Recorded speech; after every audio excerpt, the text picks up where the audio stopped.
Welcome to Billboard's Creators and Copyright Summit. I'm pleased to have with us for our keynote interview Björn Ulvaeus, one of the most successful songwriters of all time, and frontman for ABBA, one of the most successful bands of all time, as well as now, since last year, president of SISAC, the International Confederation of Authors and Composers Societies, which represents 230 collective management organizations in 120 countries. Also with us is Gadi Aharon, Chief Executive of SISAC. They stand up for publishers and songwriters worldwide at a very interesting time. Björn, I wanted to start by asking you, you've had an incredible career in ABBA as a songwriter. You're in the process of working on a new ABBA project, which I'll ask you about later. You could be doing anything, writing, singing, relaxing on a yacht. Why did you decide to become president of SISAC last year? Why this organization? Why now? Well, I got involved in a project which is called Session, which is about capturing metadata during the creative process. Because as we all know, dirty metadata is a problem in CMOs and for songwriters. So, and through that, I met with Gadi, and he started pestering me, wouldn't you be the perfect president for SISAC? And I was very reluctant. Honestly, I didn't think I could be president of anything. But after a while, I started thinking, I could, with my experience and the fact that I've been doing all kinds of things, everything possible really in the music industry, I thought maybe I could do something, to help songwriters in some small way. And so I said yes. And I am now the proud president of SISAC. And you couldn't have picked a crazier time to start. I think you became president a month or two into the pandemic. And, beyond, the pandemic changed everything. It didn't change songwriting or streaming that much, but it's had a tremendous impact, a lot of people don't realize, on collection of public performance royalties. There's no concerts, no money to collect from concerts. A lot of venues, restaurants are closed. And in this weird way, it's turned everyone in the music business into a songwriter. Performers can't tour. They're relying on royalties the same way songwriters do. It's hard, but does that create an opportunity to get people to understand these issues? Yeah, it does. And I had, of course, said yes to becoming president long before the pandemic started.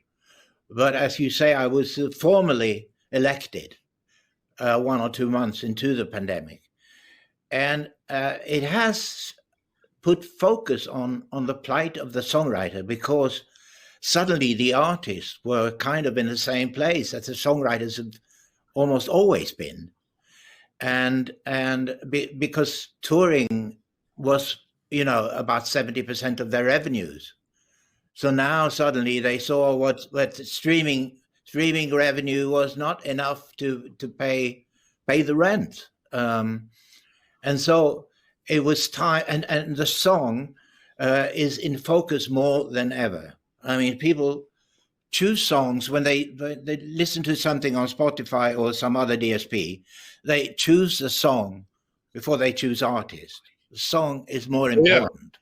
Yeah. So this is the year of the song, I think.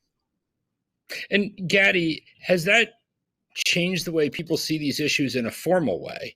Björn talked about musicians, but when you talk to policymakers, has that made them more sympathetic? Well, I think that the pandemic, and certainly our estimates about just how dramatic the fall in royalties collections around the world are going to be, they did raise not only the voice of creators, but also they put a lot of attention to the difficulty of creators making a living from their art, from their creation. As Björn mentions many times, when you talk about performing artists, for example, there's a wide variety of income streams. There's touring, there's merchandising, there's lots of other things. Songwriters rely on one income stream, one royalties source, which is, usually public performance, broadcasting, streaming, but it is the royalties that they depend on in order to make a living. If they don't receive that income, if they don't earn royalties, they will not be able to focus on their art. So definitely the fact that now all of the other income streams went down with concerts stopping and everything really also focused on digital, decision makers realized also the focus and the need to allow creators, to enable them to make a living from the digital market. So we definitely saw a change in how governments see us, and they have become more attentive to the need to support creators and make sure they can make a living. Björn, you commissioned a report from the consultancy Media. I think you did this yourself, if I'm not mistaken. It's called Rebalancing the Song Economy. I have a pretty good idea what you mean by that, this idea that streaming has been so great for recorded music, difficult for songwriters. What specific issues are you looking at? I mean, I know one of them is the value gap. Is that the biggest one?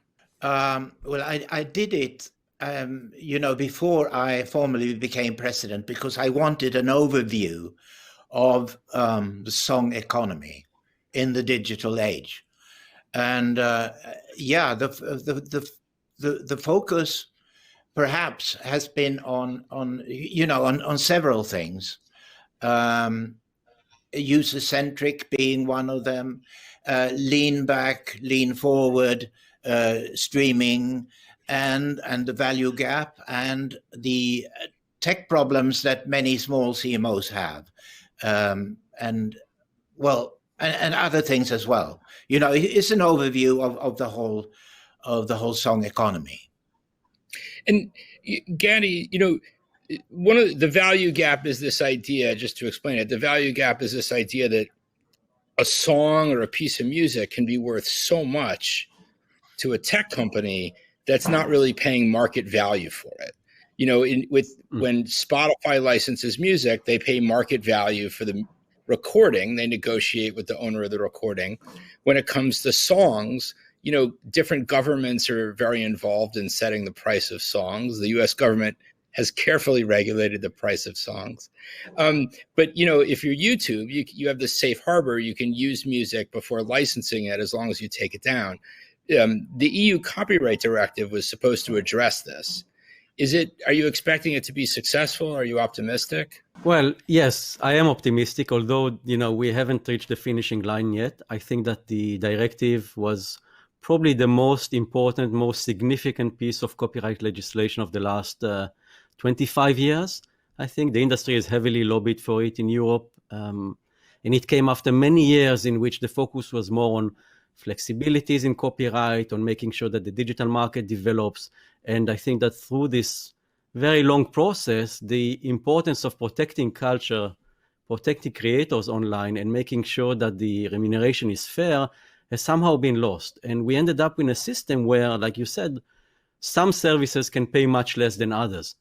And the importance of this directive was that it created a sort of equal footing. It put everyone at the same level, and it said, it doesn't matter if you're Spotify or Amazon, your Apple or your YouTube, you need to negotiate in the same way, you need the same license.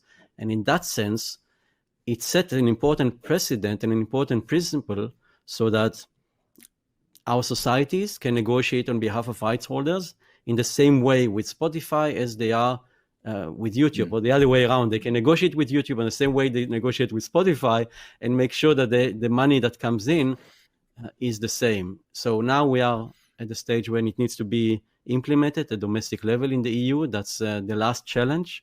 There are some big challenges there, but we remain optimistic because it was such an important achievement.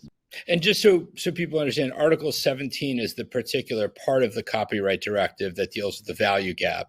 There's multiple articles, and now it just has to be transposed into law in 27 countries. And for those of you who are bad, we'll be doing a complete talk about that later. No, I'm just kidding. One of the other problems you've talked a lot about is this issue of copyright buyouts. That hasn't gotten nearly as much attention because it's a bit more behind the scenes. And that's this idea that, normally when you write a song for TV or film, there's a co-publishing deal or you publish it and they use it.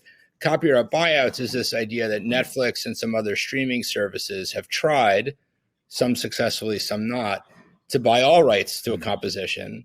You get money up front and no royalties in the back end. To some Americans, this seems like a pretty obscure issue. Bjorn, can you give me a sense of what's at stake? Well, it's of course up to the individual songwriter and the situation that he is in personally when he allows a buyout or not. But SESAC is there to help and to guide and to give advice, and I think that's very, very important that the songwriters know that they have an instance where they can go and get advice. Being a songwriter myself and knowing what copyright has done for me and the sense of pride I have in owning my rights, I would, of course, I would tell any songwriter, please don't do it unless you really, really have to. Well, it's interesting you say that because, it's very tempting to take an upfront payment. Is that something you think is more tempting now? I mean, you started your career in a very different music business. Yes, I did, and it's more tempting now because the copyright money was much more for more people, and streaming has, of course, made a huge difference. So I think it's easier now to do that, and you're so insecure, and you don't know if someone is paying you money straight away for something. You don't know what's going to happen to it. It's the competition out there is fierce, and it's much fiercer than it was during the 70s when Benny Andersson and I could kind of afford to write from 9 to 5 because of royalties. It's interesting, and I was going to ask you this later, but I'll get into it now. You've licensed your songs in so many interesting ways. I don't know even if licensing is the word, because I think I imagine you own part of it. Most bands tour, some have to, and you probably don't have to do anything, but you had the Mamma Mia show, the Mamma Mia movie, the second Mamma Mia movie, and now I think 2 ABBA restaurants. I mean, these songs just have such an incredible life. Yeah, and this is something that I love doing, to put the songs in different circumstances.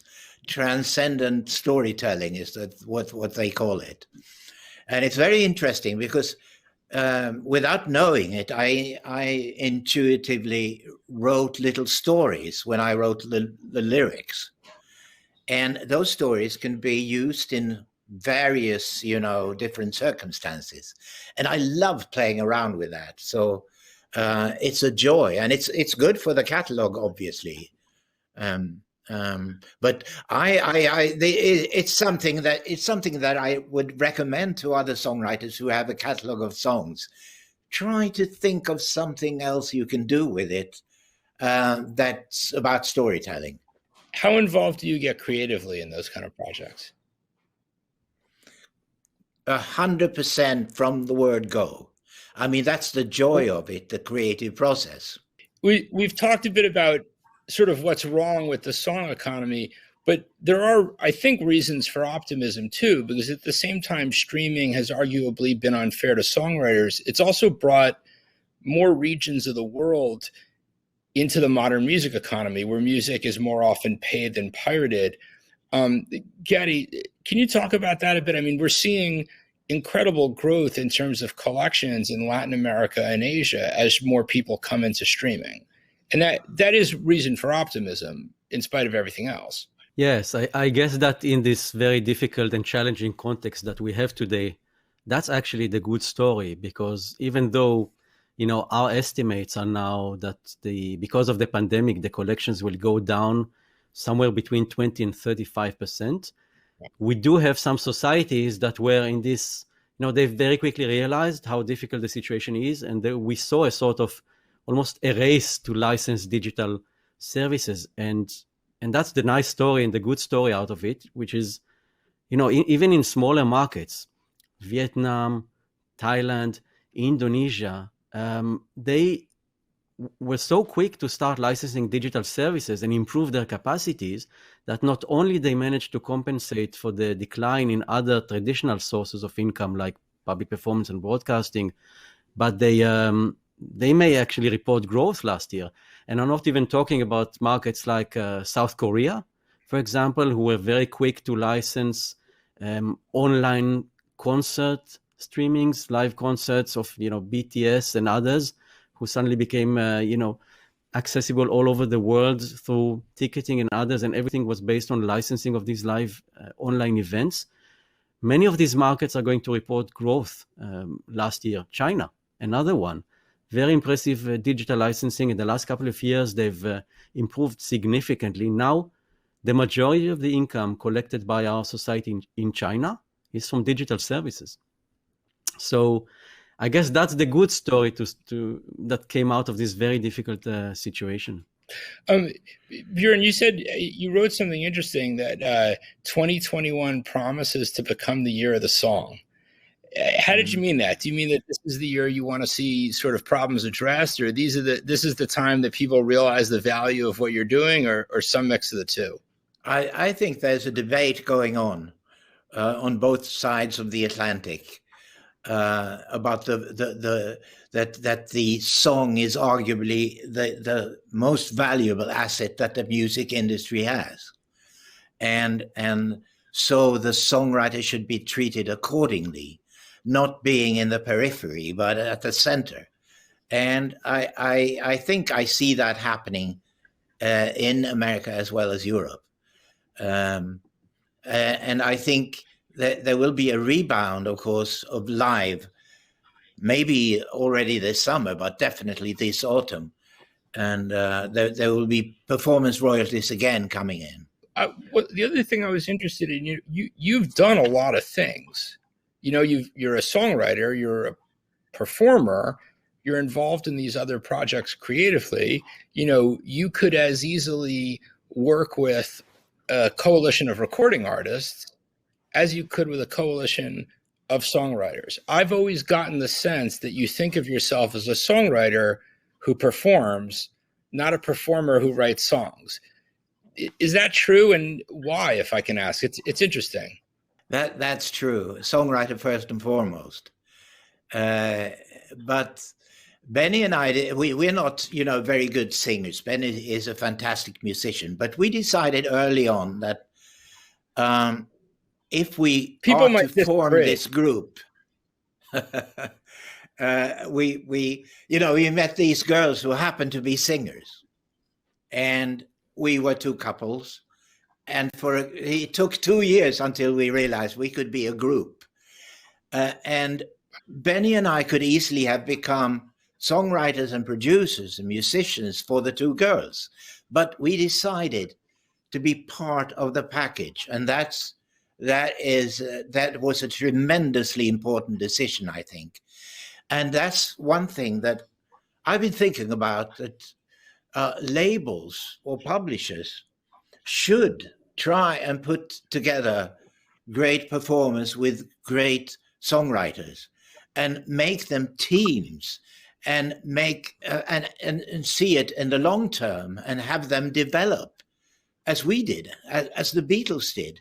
I mean, you don't see that anymore, and that's it's a good idea, I think, to pair up good songwriters with good artists. It's interesting. Before we started recording, we were talking a bit about when pop started, and you talked a bit about the Brill Building. And one of the interesting things is the Brill Building was a time when you had professional writers working with professional performers, and that changed pretty quickly over the next 5 or 10 years. You had most singers were writing their own material. Then you had the rise of the singer-songwriter. Now, of course, it's going back in the other direction, and pop has now become mostly, once again, as it was, professional songwriters working for or with professional performers.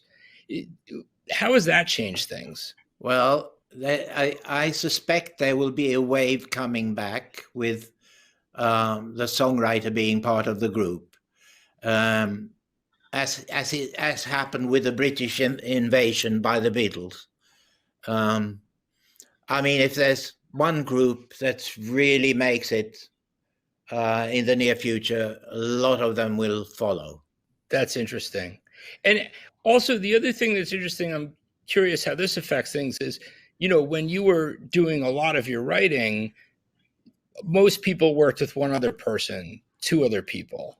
Now you have 5 or 10 names on a song. That affects the economics too. It does, and it affects the method of songwriting as well.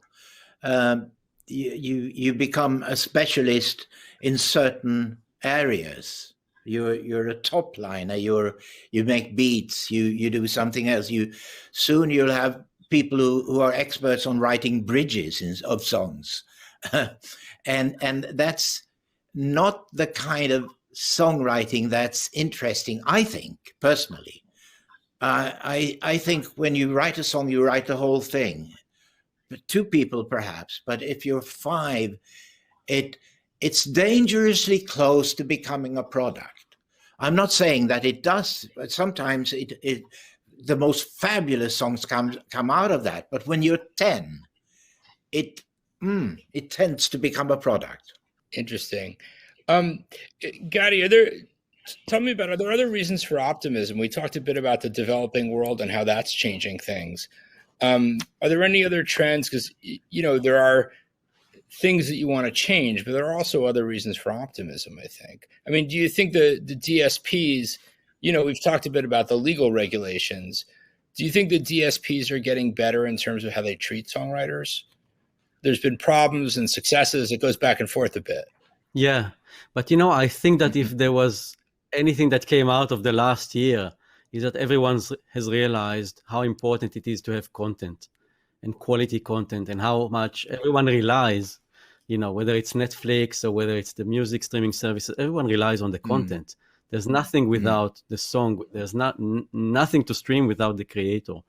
And I think that, you know, and also in the study that, even though we were not a part of it, the study that Bjorn wrote, it has shone a light on the importance of the songwriter in this whole sector. And, you know, we represent at CSAC through our societies about 4 million songwriters. Most of them, they write songs for others. You know, you don't see them performing. They are you know, they are the hidden heroes of this industry, and they need to be protected because they have, as we said earlier, such, you know, and now sources of income that need to be protected. So I think that the last year has put everything in a new light and a new perspective. And in that sense, we are a bit more optimist. I think that governments and decision makers realize there's a need to protect this sector and this industry because so much else depends on it.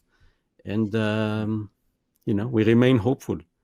The other thing that is interesting that's happening is that, you know, a lot of attention is given to that by artists, by, you know, there are big structural changes in the industry at the moment. Catalogs are being bought. A lot of changes that I think put the emphasis on the song. One of our other panels today is about the EU copyright directive and the effects that'll have.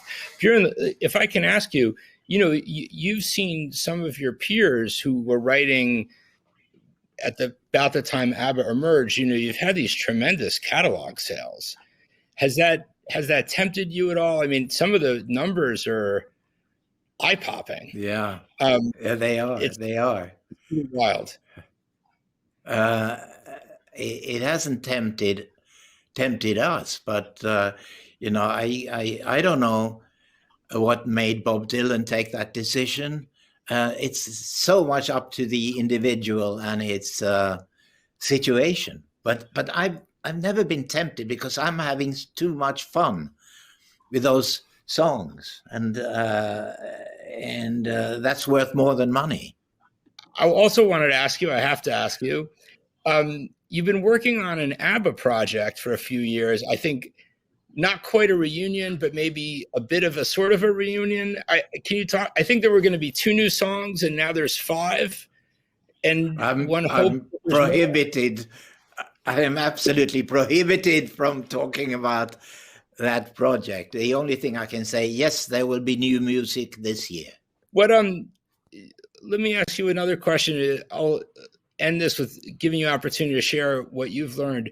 What advice do you give younger songwriters? You talked about being reluctant to do copyright buyouts. What other wisdom would you share with people who are starting out in the business?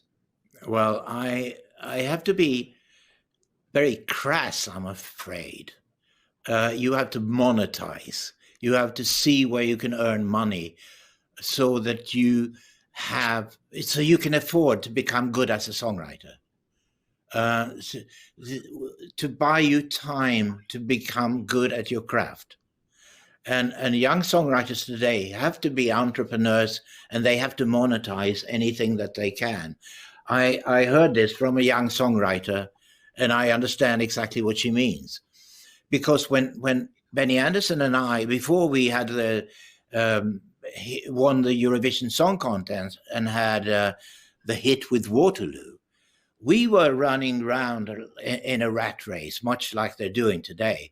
They're producing this artist and that, and writing songs for that one, and going on tour in different constellations just to pay the rent.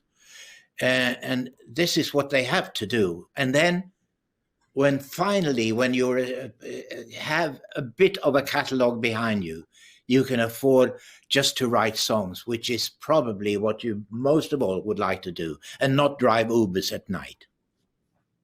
Well, there's one great thing you said: you need time to become good as a songwriter. And when did you realize you were good as a songwriter? You have to realize in most of the world outside Sweden, ABBA was never a little band. They sort of arrived as a superstar. When did you know that you were like, okay, this is really going to work? I would say that we had a feeling of potential even before ABBA, but he was with ABBA as, that was the vessel that our songwriting could flow through. And and when we suddenly could afford just to write from 9 to 5 every day, there would be weeks when nothing good came up, but we knew in the end something will. And we threw away, I would say, 95% of everything we wrote. Really? Because you have to recognize the mediocre when you hear it. You have to realize what that is and throw it away until the really good stuff comes up, and that takes time and patience. It's amazing you say that, because if you listen to those, I'm sorry, this isn't a business question, but you listen to those ABBA albums, and what's wonderful about them is they seem effortless. They seem like everyone's having a great time and they're full of joy. It doesn't. Did you work on them until it sounded like you're not working? It's amazing to hear that. That's a very good question, because yes, there were weeks when we didn't come up with anything, and we'd meet in the morning and start hammering away again, but then something good would come, and we would get such a kick out of that was worth it. And the same thing in the studio. We just worked hard because we knew that if you do that, sooner or later you will get that kick. And the ultimate kick, of course, being when you play the final mix of Dancing Queen or The Winner Takes It All, and you know that, that's pretty good. Better than pretty good. Thank you very much for your time, Björn. Thank you, Gatti. It's a pleasure to have you both join me. I really appreciate it. Thank you very much.